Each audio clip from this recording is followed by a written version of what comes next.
how to stop doing bad. Alright, let's review the procedure. First off, kill one of the lightsabers with Han and possibly CLS. Make sure Han is never debuffed throughout the entire run.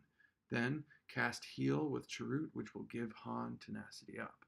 Then immediately thereafter, cast Offense up with Pow, or use Anakin's AoE, which is a little trickier, but both of them will give the team offense up.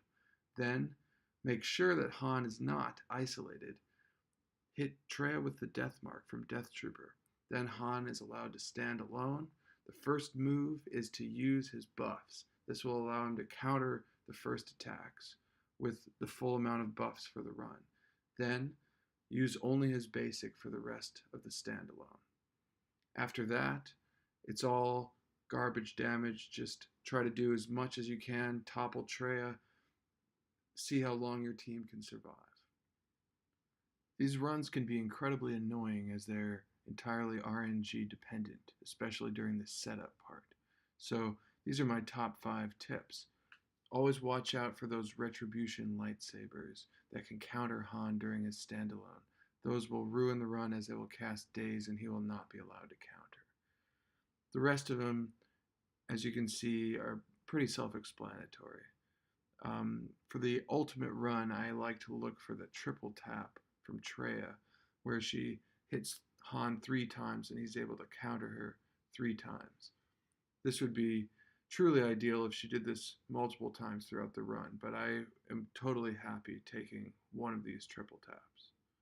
Alright, let's go ahead and look at the mods that we have. The first ones we're going to look at are for Han Solo. As you can see, I have him G12 maxed out. Pretty much self-explanatory.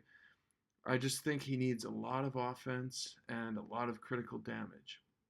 Speed is not important for him. In fact, I write it into this priority. 216 critical damage is a must. As much offense as you can pack onto these mods. Critical chance really helps. 75% is as much as you could ever need. And run him very slow.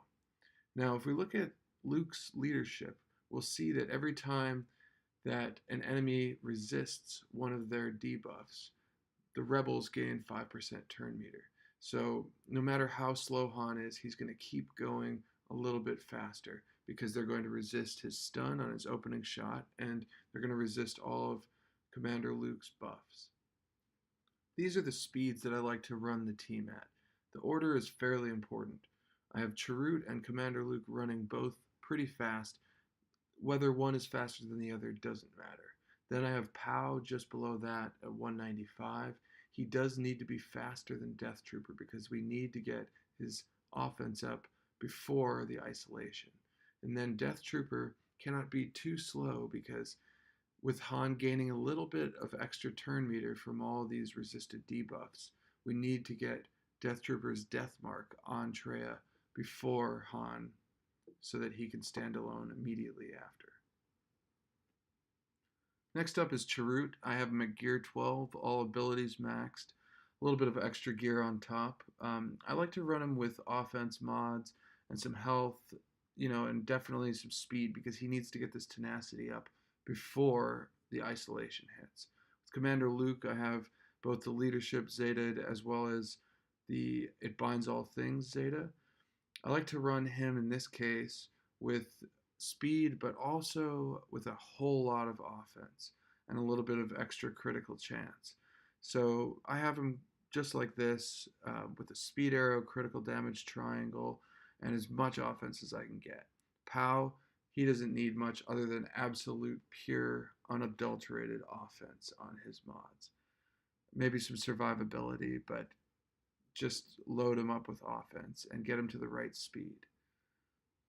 With Death Trooper, he also just needs to be at the right speed that we talked about. Maybe about 175, 176.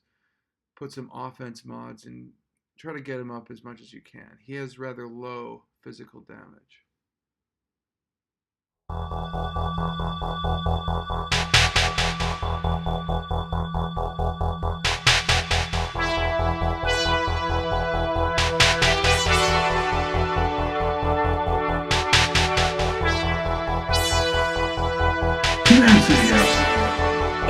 Bonza.